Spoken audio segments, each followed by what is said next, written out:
Good morning, Commanding Officer, Executive Officer, Fleet Master Chief Retired Raymond Kemp, Command Master Chief, Chiefs Mess, FY21 CPO Selectee, and guests.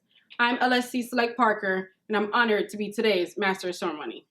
Welcome to the Dr. Martin Luther King Jr. presentation.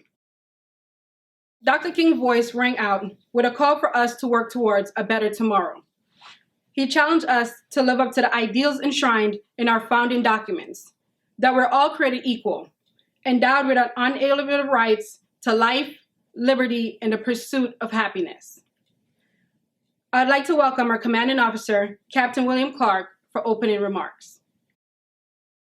For everybody that's in the room or dialed in, welcome. This is an important day. Annually, on the third Monday of January, we take time to celebrate the memory of Dr. Martin Luther King Jr.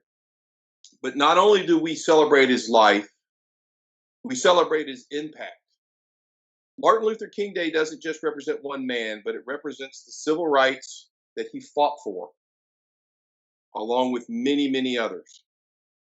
He worked to turn our nation and the world on how to process painful experiences and to turn them into positive, nonviolent actions to drive social change.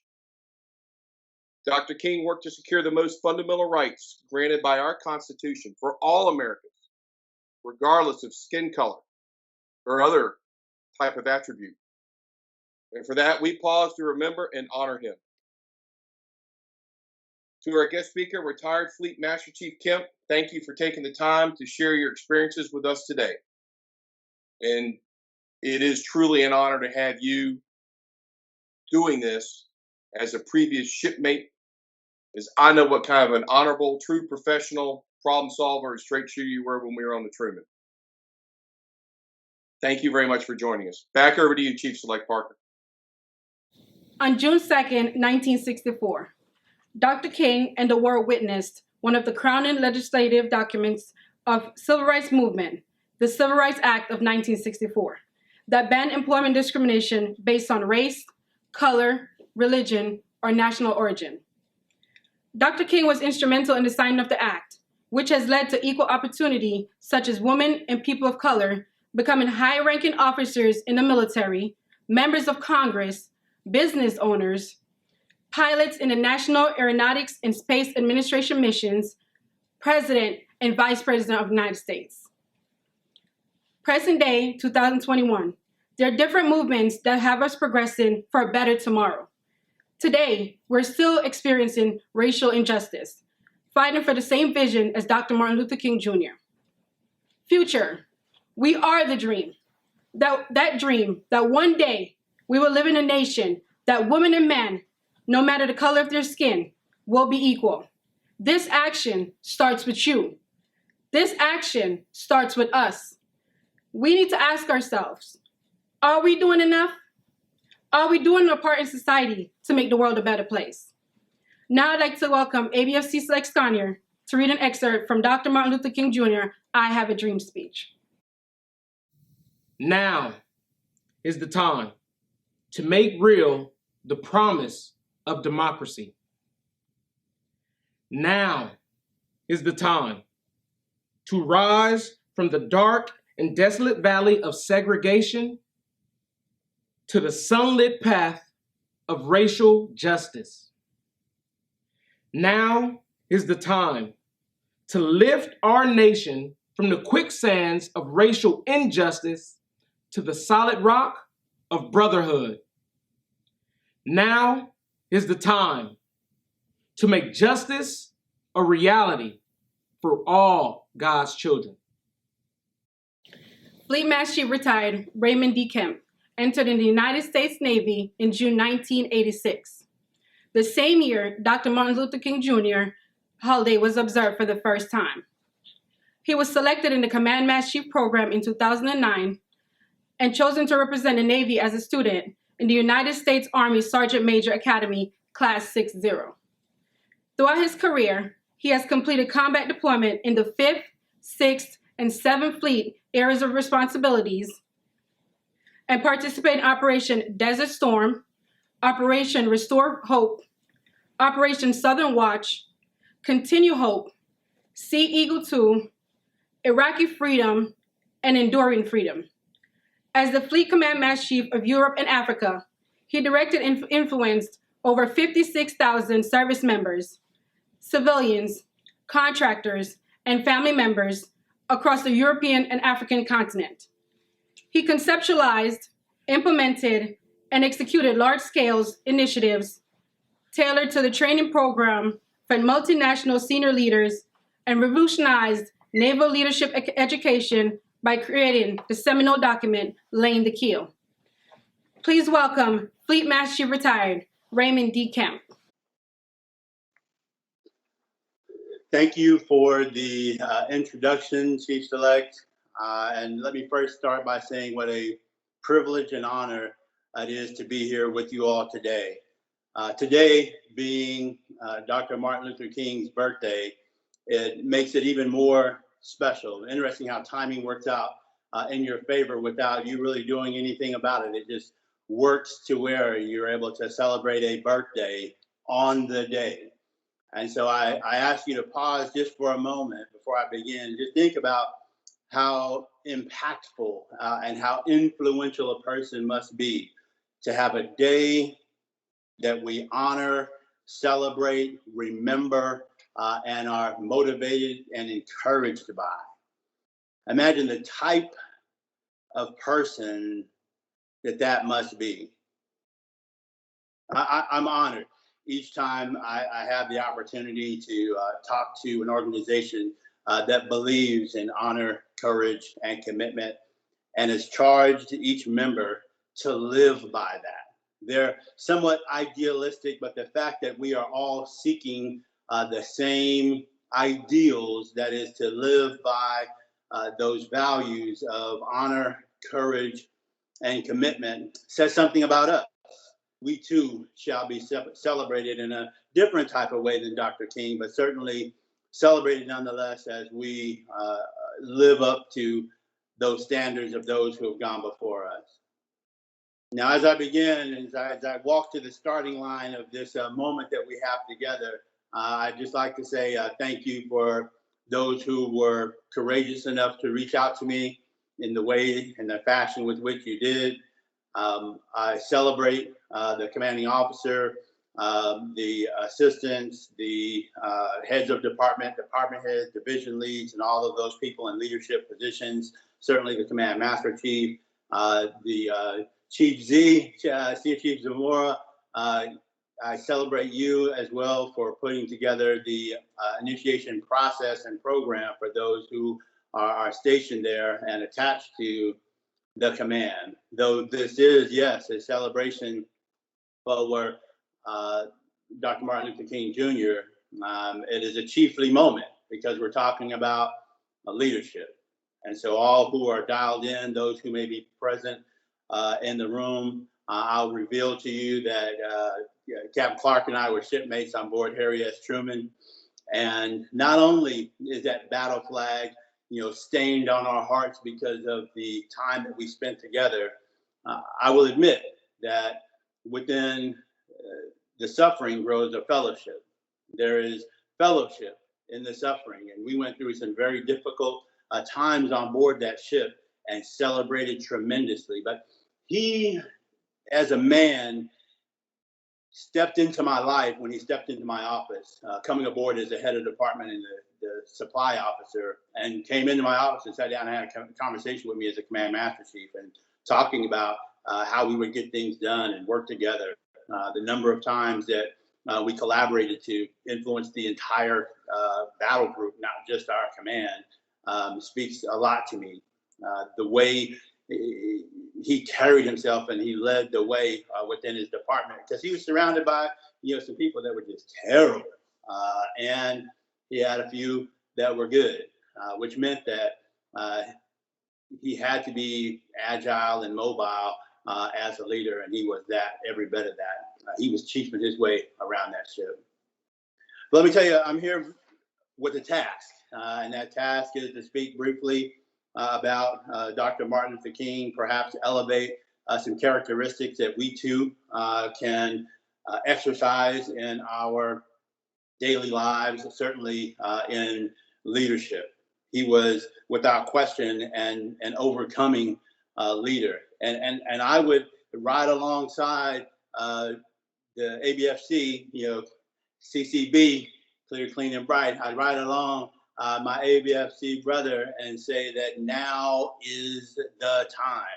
There is no time better than right now to step up, stand up, and lead the way. In the midst of the nonsense that's happening across that blue line, outside the fence line of the bases and commands that you're stationed at, despite the insurrection, despite the racial inequities, despite all of the COVID-19 chaos and the economic tragedies that's happening around our nation, now is the time, in spite of those things, it's time right now to lead the way. And leaders, we lead. It's just what we do in a very unapologetic fashion. And when you are an overcoming leader, you absolutely do that. As an overcoming leader, you should be compelled. And I'll just take an excerpt, a few excerpts from Dr. Martin Luther King when he was imprisoned. And one of the things he wrote while he was in a cell in Birmingham, Alabama, was that, "Beyond this, I am in Birmingham because injustice is here." Just as the 18th century prophets left their little villages and their "thus saith the Lord" far beyond the boundaries of their hometowns, and just as the Apostle Paul left his village of Tarsus and carried the gospel of Jesus Christ to practically every hamlet and city of the Greco-Roman world, I too am compelled to carry the gospel of freedom beyond my particular hometown. Like Paul, I must constantly respond to the Macedonian call for aid. See, what was happening is that Dr. King had been called upon by people who were in trouble, people who needed a voice, people who needed someone who could organize in such a way. And he made his way to Birmingham. Though he was not from there, he made his way there. See, he was compelled because he was able to impact and influence the life of a group of people. And so he did it. I think as leaders, we ought to be compelled when we see injustice. We ought to be compelled when we see someone who is not being treated right. Diversity, equity, and inclusion just being one example. The amount of confusion that is happening outside the fence line is one thing, but within the fence line, we as sailors, you particularly as active duty sailors, ought to stand up, speak up right now, and allow that compelling urge to lead the way, to guide your steps and your voice as you do exactly that. Another thing that an overcoming leader does is that they count the cost. And again, from that letter from Birmingham, as in so many experiences of the past, we are confronted with blasted hopes and the dark shadow of a deep disappointment settled upon us. So we had no alternative except that of preparing for a direction whereby we could present our very bodies as means of laying our case before the conscience of the local and national community. Remember, Dr. King was a serious advocate for nonviolence. He further wrote, "We were not unmindful of the difficulties involved, so we decided to go through a process of self-purification. We started having workshops on nonviolence and repeatedly asked ourselves the questions: are you able to accept the blows without retaliating? Are you able to endure the jails and the prosecutions?" Friends, let me tell you, an overcoming leader is not naive. An overcoming leader will count the cost before it is time to pay the bill. So we will assess our sailors. We will assess the organization with which we are responsible for. We'll do the visioneering, downrange, casting an eye and seeing what it is that is ahead of us. And then, very measuredly, we'll ensure that those under our charge are well trained, fully equipped, and prepared to go fight and win. See, every rating leads to lethality. And if I just look over my shoulder at the ABFC, I'll let him know that we just can't fly without supply. It's just a fact. And so when we say count the costs, we're not just talking about in the numbers, the ones and zeros, but we are talking about the human lives, those who are impacted, for example, by the COVID-19 pandemic, those who are willing and those who are unwilling to take the vaccine. What is that going to mean? How their families are being affected by it. Is there an increase in domestic violence? Is there an increase in alcoholism, drug abuse, and things to that effect? Because leaders have counted the cost well before the lockdown began. And I'm very confident with the leadership that I know is there at that command, you're doing the very same thing. And I charge you, Chief Selectees especially, but everyone in a leadership position, to count the cost. Will you be able to endure, able to maintain? The answer, by the way, is yes. And if I was standing there and we were in a big crowd, I'd make everybody say it out loud. So just say it to yourself. Yes, I can count the costs, and I shall. An overcoming leader is my third point and final. An overcoming leader is also committed. Yes, committed to excellence and the fair treatment of all. What Dr. King wrote, again, while he was in that cell in Birmingham, Alabama, he wrote, "But as I continue to think about the matter, I gradually gain a bit of satisfaction from being considered an extremist." You see, he was part of a religious organization of ministers, and all of the white ministers in that organization shunned him. They actually shunned the organization, suggested that they shouldn't support him at all, because he was an extremist. And if you think about those videos that perhaps you have seen, I had family members, as well as a pastor who was the pastor of the church I grew up in, who marched with Dr. King. And when you see those dogs released, and when you see fire hoses on solid stream on people, extremely uncomfortable, and therefore this nonviolent movement, he was considered an extremist. If I may continue. Was not Jesus an extremist in love? Love your enemies, bless them that curse you, pray for them that despitefully use you. Was not Amos an extremist for justice? Let justice roll down like the waters and righteousness like a mighty stream. Was not Paul also an extremist for Christ Jesus? I bear in my body the marks of the Lord Jesus. Was not Martin Luther an extremist? Here I stand, I can do no other, so help me God. Was not John Bunyan also an extremist? I will stay in jail to the end of my days before I make a mockery of my conscience. Was not Abraham Lincoln, I ask you, also an extremist? This nation cannot survive half slave and half free. Was not Thomas Jefferson an extremist? We hold these truths to be self-evident, that all men are created equal. So the question is not whether we will be extremists, but what kind of extremists, is Dr. King talking, what kind of extremists we will be.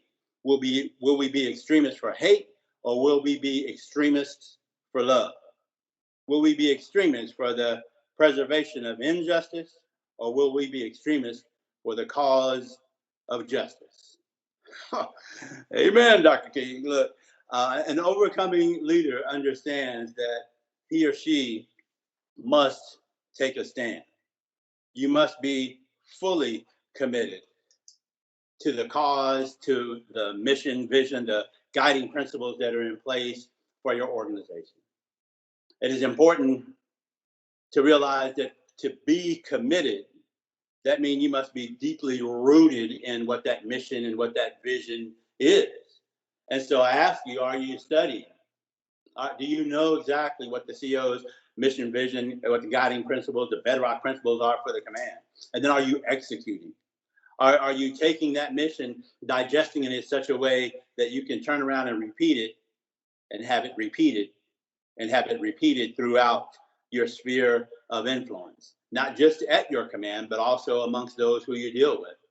Are you committed to knowing deeply within yourself what it is that you are charged with doing, and then refusing to be stopped at your particular mission?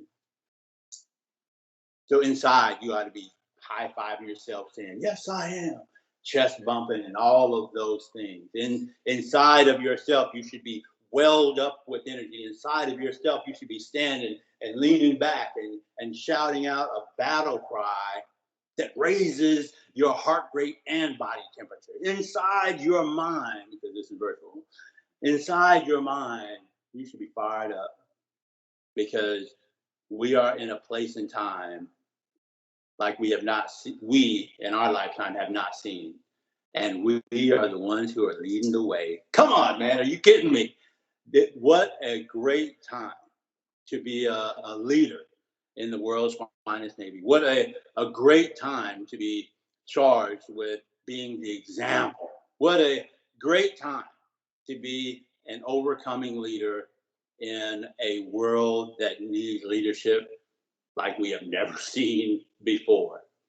In your community, in your household, certainly at your command, within your division, on the base, and with the internet machine, that means everyone you touch should be able to be impacted, influenced by your willingness to be an overcomer.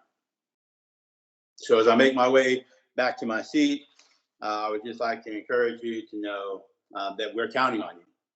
We're looking towards you with an expectation of getting our finger in your belt loop and following you, because that's what a strong leader does. They create an environment where people get their finger in their belt loop and they keep up. And I'd like to lastly remind you that we still strive hard and very intentionally for equity, because we're a long way from that. There's still tons of racism, even within the uniform. There's still tons of misogyny, even within the uniform. There's still many people who are stuck in old ways, and we need to break them out by our style of leadership. I think I would agree with Dr. King that love is more effective than hate. I'd also agree that it's only, darkness can't drive out darkness. Only light can do that. And so that's what we need leaders in place to do. And so I encourage you with 10 two-letter words. 10 two-letter words that'll make you a better leader. 10 two-letter words that'll make you a better administrator, make you a better man, make you a better woman, make you a better they. 10 two-letter words. They're very simple and they're not copywritten. You can use them at your own will. Those words are, if it is to be, it is up to me. If it is to be, it is up to me is a charge that allows you to take responsibility for those things that you are supposed to do, for being that overcoming leader who is compelled and who is committed.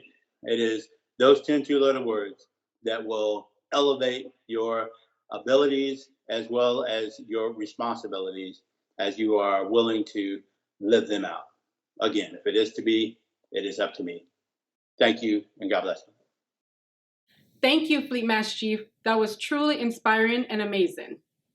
As we remember Dr. Martin Luther King Jr. on his birthday, let us continue to live up to the standard he set, ensure his legacy lives on, and as one DoD family, rise up to the challenges that remain. Dr. Martin Luther King Jr. once said, "The ultimate measure of a man is not where he stands in a moment of comfort and convenience, but where he stands in time of challenge and controversies. The true neighbor will risk his position, his prestige, and even his own life for the welfare of others. In dangerous valleys and hazardous pathway, he will lift some bruised and beaten brothers to a higher, more noble life." This concludes today's Dr. Martin Luther King Jr. ceremony. Thank you.